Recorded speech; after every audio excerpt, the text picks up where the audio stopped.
जिल्ह्यातील डहाणू तालुक्यातील दिनांक 11/2/2025 रोजी एसटी महामंडळच्या बस डेपोच्या बऱ्याच दिवसापासून प्रवाशांच्या काही तक्रारी डहाणू ऑफिसला दिल्या होत्या। मात्र वेळेवर बस सोडत नसल्यामुळे शाळेत जाणाऱ्या विद्यार्थ्यांची गैरसोय होताना दिसत आहे।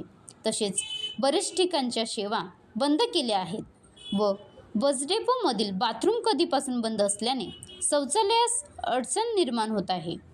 तसेच माजी आमदार शंकर चव्हाण यांच्या नावाची पाटी काढण्यात आली आहे, ती परत बसवण्यात यावी असे डहाणू विधानसभेचे आमदार विनोद निकोले यांनी प्रत्यक्ष डेपोला भेट देऊन डेपो मास्टरच्या निदर्शनात आणून दिले। तसेच ज्या अडचणी सांगितल्या त्या त्वरित पूर्ण करण्यात याव्या असे सांगण्यात आले। या प्रसंगी किसान सभा कार्याध्यक्ष चंद्रकांत घोरकना व प्रवासी बस डेपो अधिकारी उपस्थित होते।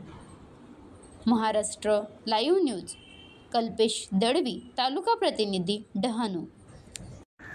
प्रत्येकाने केलं पाहिजे की नाही? मग उद्या बसचा टायर निघून पडला किंवा काय झालं त्याच्यामध्ये जर कोणाची जीवितहानी झाली कोण जबाबदार राहणार? बस काल जवाहरला गेली तिकडेच बंद पडून गेली डायरेक्ट।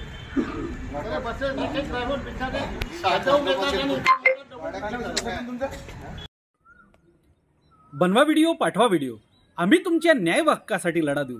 ताज्या बातम्या व घडामोडींसाठी पाहत राहा फक्त महाराष्ट्र लाईव्ह न्यूज। आजच आमच्या चॅनलला सबस्क्राईब करा, शेअर करा, कमेंट करा आणि हो, बेल आयकॉन दबायला विसरू नका। जय महाराष्ट्र।